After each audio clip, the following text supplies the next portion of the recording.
They say youth is a gift of nature, but age? Age is a work of art. Don't waste your time. You've heard it 1,000 times. But when an 87-year-old man tells you this with glassy eyes and a trembling voice, it hits different. Elders often speak of time not like a clock, but like sand, falling grain by grain. When you're young, you think you have an ocean of it. When you're old, you see it was always just a handful. They'll tell you, spend time on people who bring you peace. Use time to build something that matters, and don't wait for someday, because someday isn't on the calendar. Ask someone in their 80s what truly matters, and they won't mention stock portfolios or luxury cars. They'll talk about their late spouse's smile, the sound of their kids playing in the yard, or the friend who stuck around when life fell apart. Elder wisdom teaches us this. Success means little if you have no one to share it with. It's not about collecting wealth, it's about collecting moments. And sometimes the richest person in the room is the one with the most stories to tell. Younger generations often rush to fill silence. But elders, they've learned that silence is sacred. It's in silence that we hear our own thoughts, that we listen, really listen.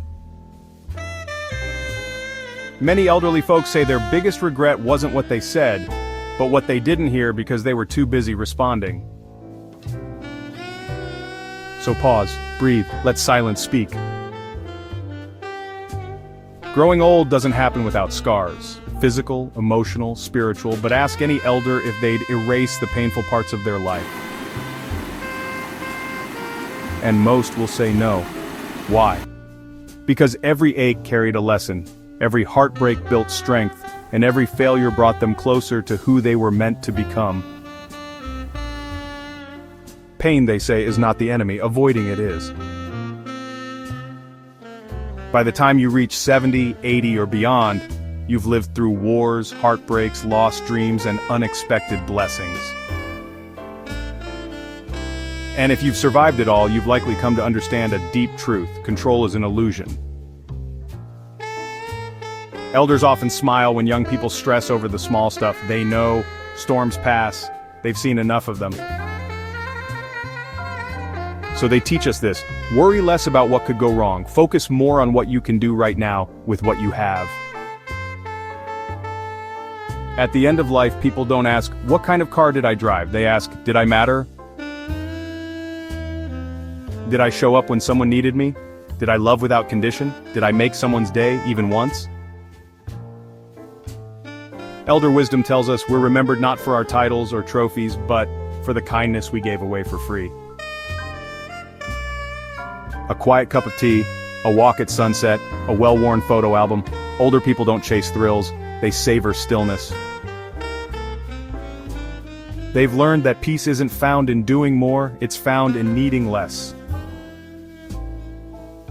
Maybe, just maybe, happiness isn't out there in the next big thing. It's right here in the small, unshiny moments we often overlook. So what can we learn from those who've seen decades unfold? That life isn't about having it all, it's about noticing what you already have. That time is precious, people are priceless, and love, well, love outlives everything. The next time you sit beside an elder, don't rush the moment. Ask them a question. Listen to the answer. You might just find a lifetime of wisdom in a single sentence. Because in the end, wisdom isn't passed down. It's offered, quietly, gently, to those who are willing to listen.